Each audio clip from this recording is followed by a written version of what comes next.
उत्तराखंड में uniform civil code लागू होने की प्रक्रिया अब अंतिम चरण में है। यूसीसी के लिए नियम और कानून तैयार करने वाले 9 सदस्यीय पैनल ने अपनी अंतिम बैठक के बाद कहा कि प्रक्रिया पूरी हो गई है और मसौदा छपने के लिए भेजा जा रहा है।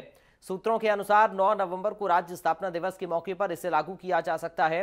इसको लेकर कांग्रेस के प्रदेश अध्यक्ष ने प्रतिक्रिया दी। उन्होंने कहा कि कहीं भी जाकर बात करिए, लोगों के बीच यूसीसी की कोई चर्चा नहीं है। ये पूरी तरीके से फेल है क्योंकि ये सेंटर का विषय है और अगर उत्तराखंड में यूसीसी लागू भी करें तो अन्य राज्य ये लागू करने के लिए बाध्य नहीं है।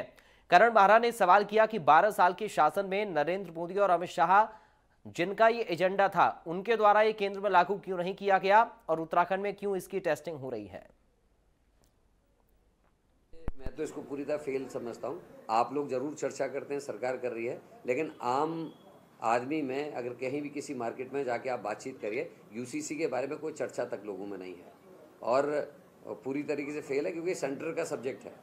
अगर उत्तराखंड में यूसीसी लागू भी करे तो और स्टेट्स इसको लागू करने के लिए बाध्य नहीं है।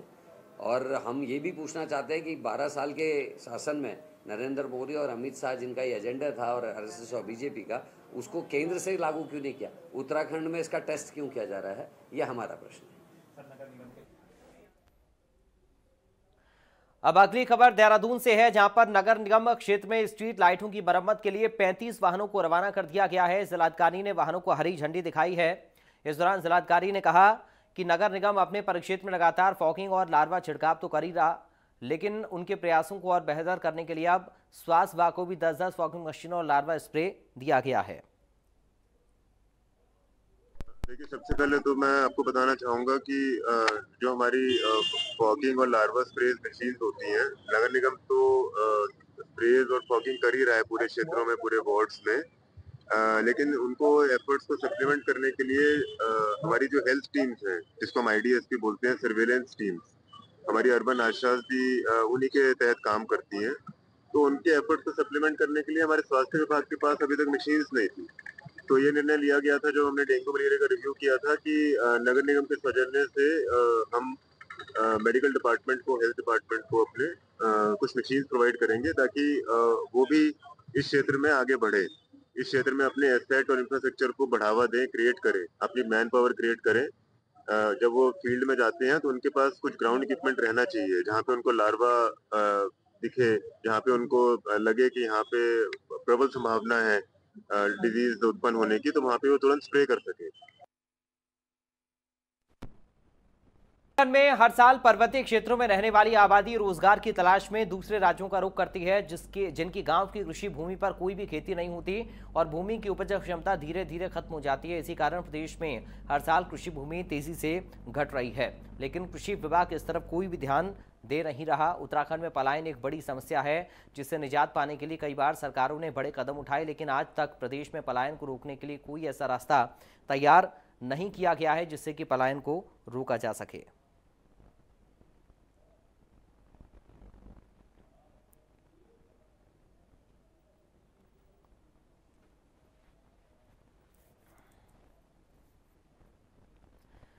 बात सन 1962 की है, जब चीन ने पूरी तैयारी के साथ अचानक भारत पर हमला कर दिया था। असम के चीन बॉर्डर पर भारत की पायनर कंपनी में एक 18 वर्ष का युवा सिपाही हयात सिंह मेहता तैनात था, जिनके युवा खून में देशभक्ति का जज्बा कूट कूट कर भरा था। हयात सिंह के द्वारा इस भयंकर लड़ाई में कई चीनियों को मौत के घाट उतारा गया और 6 महीना चीन में उनके द्वारा जेल काटी गई। आज 84 वर्ष के हो चुके लोहाघाट के कलीगांव निवासी हयात सिंह मेहता में वही देशभक्ति का जज्बा बरकरार है। उन्होंने 1962 की लड़ाई का हाल सुनाते हुए कहा कि वो पायनर कंपनी में नए भर्ती हुए थे। ट्रेनिंग के बाद उनकी पोस्टिंग असम के चीन बॉर्डर पर कर दी गई थी। उनकी कंपनी में 100 जवान तैनात थे। सिपाही पायनर से हयात सिंह,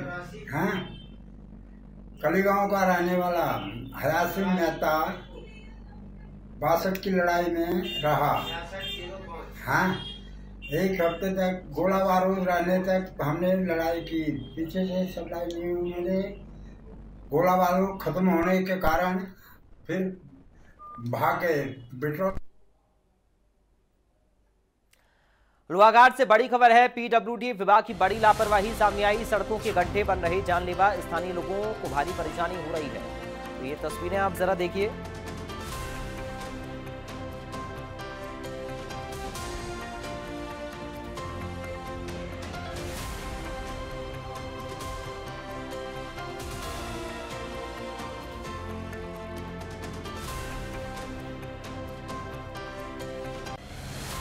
उत्तराखंड के राज्यपाल लेफ्टिनेंट जनरल गुरमीत सिंह हेमकुंड साहिब पहुंचे। राज्यपाल गुरमीत सिंह कांजुला का जोरदार स्वागत किया गया। साथ ही राज्यपाल घोड़े पर सवार होकर श्री हेमकुंड साहिब रवाना हुए। हेमकुंड साहिब पहुंचने पर हेमकुंड साहिब गुरुद्वारा प्रबंधन कमेटी के अध्यक्ष सरदार नरेंद्रजीत सिंह बिंद्रा, बीकेटीसी उपाध्यक्ष किशोर पवार, वरिष्ठ प्रबंधक सरदार सेवा सिंह आदि ने माननीय राज्यपाल उत्तराखंड का गुलदस्ते के साथ स्वागत किया।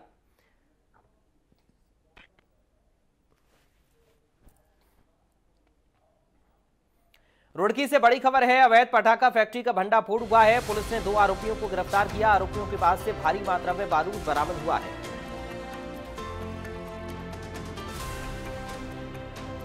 अब बात करेंगे चंपावत से बड़ी खबर की, जहां पर चंपावत में बड़ा हादसा टला है। कार पर एक बोल्डर गिरा है। पुलिस ने कार सवारों को बाहर निकाला। खाई में जाने से बाल बाल ये कार बची है।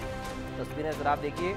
चंपावत से बड़ी खबर आपको बता रहे हैं, जहां पर बड़ा हादसा होने से टला है। कार पर एक बोल्डर गिर गया है।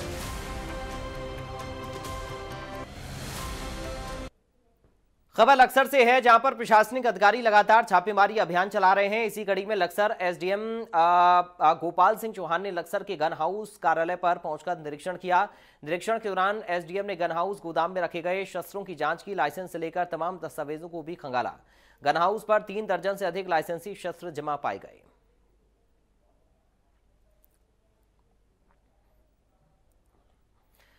अब खबर हल्द्वानी से है, जहां पर रामलीला में हुए वकील उमेश नैनवाल हत्याकांड का पुलिस ने खुलासा कर दिया है। हत्याकांड में शामिल आरोपी मृतक के भाई दिनेश नैनवाल को पुलिस ने गिरफ्तार कर लिया। एसएसपी ने हत्याकांड का खुलासा करते हुए बताया कि पूछताछ में आरोपी ने बताया कि दोनों भाइयों के बीच लंबे समय से जमीन का विवाद चल रहा था, जिसके चलते उसने रामलीला मंचन के दौरान अपने भाई वकील उमेश नैनवाल की हत्या कर दी। 7 तारीख को मुखानी थाना क्षेत्र में रामलीला देखते हुए के व्यक्ति की जो है किसी ने गोली मारकर हत्या कर दी थी। इसे मुकदमा पंजीकृत होने के बाद में हमारे एसपी सिटी, सीओ सिटी और जो मुखानी थाने की टीम है वो एक्टिव हुई।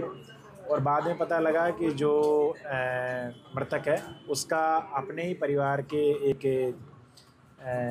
भाई से ज़मीन को लेकर विवाद चल रहा था। और उसी ज़मीनी विवाद में जो अभियुक्त है उसने गुस्से में आकर उनकी गोली मारकर हत्या की है। अभियुक्त की जब गिरफ्तारी हुई उसके बाद में पूछताछ करने पे पता लगा कि इनके चाचा की ज़मीन थी और उस ज़मीन को लेकर दोनों परिवारों में हरिद्वार के लक्सर में देर रात हाथियों का झुंड आ गया। जंगल से निकलकर आबादी में आए हाथियों के झुंड को देखकर लोगों में अफरा तफरी मच गई। हालांकि हाथियों की गतिविधि पर पहले से नजर रख रहे वन विभाग के सिपाहियों ने रास्ते को रुकवाकर हाथियों को सड़क पार कराया, फिर उन्हें जंगल की ओर खदेड़ दिया। बता दें कि इस आबादी क्षेत्र में लगातार जंगली हाथियों का मूवमेंट बना हुआ है।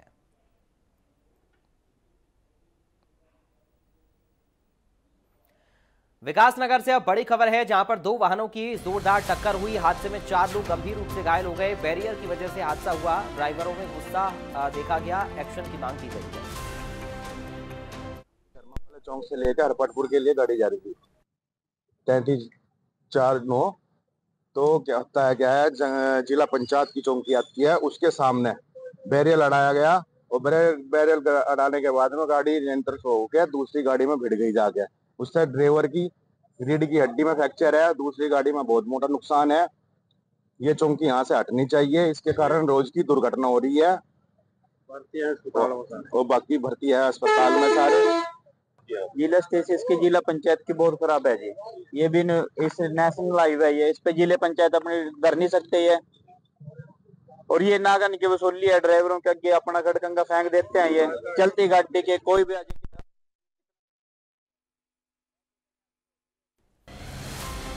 इंडिया न्यूज की टीम ने उत्तराखंड बीजेपी के प्रदेश महामंत्री आदित्य कोठारी से खास बातचीत की है। आप भी सुनिए। किया है उनसे भी बात करेंगे। सौरभ बोगड़ा जी किस तरीके से देख रहे हैं, बड़ी संख्या में लोग जो है मौजूद है। सौरभ बोगड़ा जी किस तरीके से देख रहे हैं, आपने लोकार्पण पर किया है महाराणा प्रताप मूर्ति का क्षेत्रवासियों को आ जाओ, इधर से आ जाओ।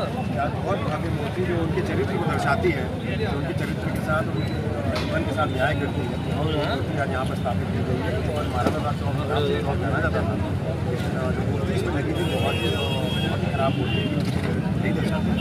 आज क्षेत्रवासियों को बधाई देता हूँ।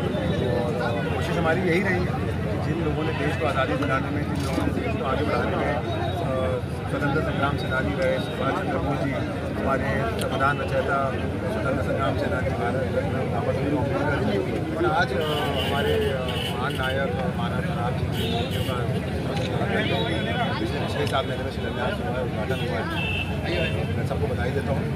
कोशिश हमारी यही है कि हर वर्ग हर समाज हर धर्म की देखी पहचान चली जा सके, हर वर्ग हर समाज हर धर्म का सम्मान किया जा सके और सितारगंज का पूर्ण विकास। बड़ी संख्या में लोग पहुँचे हैं और बड़ी संख्या में तस्वीर लोग भी देखी जा रही है। तमाम लोगों को आपने नाम लेके भी संबोधन किया है, उससे भी जो है खुशी का माहौल देखा गया। तमाम विकास की अगर बात करें सितारगंज में 1 करोड़ रोडवेज के लिए और सुविधाएं दिए हैं। इसके अलावा जो आपने शहरी भारत की घोषणा की है, आंचल का जो है फ्री प्लाट लगे 70 करोड़ रुपये वो भी लगभग 7 से 70 करोड़ की।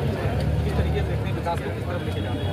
हमारी सबको वोट आदमी को इसीलिए पड़ती है कि बहुत विश्वास के साथ जनता वोट देने जाती है कि वोट देंगे तो हमारा प्रतिनिधि क्षेत्र का विकास करेगा, हमारा प्रतिनिधि क्षेत्र को आगे बढ़ाने का योगदान देगा। और पिछले 2 साल में अगर आप देखिए तो हम सितारगंज विधानसभा में लगभग 200-250 करोड़ की योजनाएं निराधार को ला चुके हैं।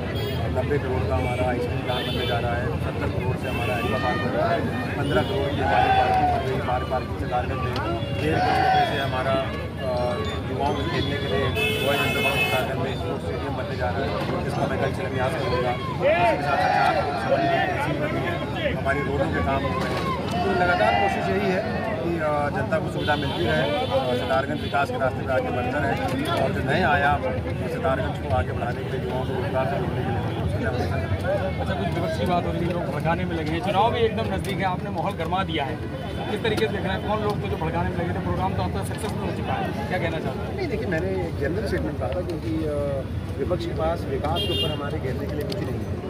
लगातार हम काम कर रहे हैं, लोगों की सुख भी है। तो आजकल लोग जातियों के नाम पे और धर्मों के नाम पे और समुदाय के नाम पे लोगों को भड़काने में लगे हुए हैं और सिर्फ चुनाव ये लोग बाहर आते हैं। फिलहाल देवभूमि लाइव में इतना ही, बाकी खबरों के लिए आप बने रहिए।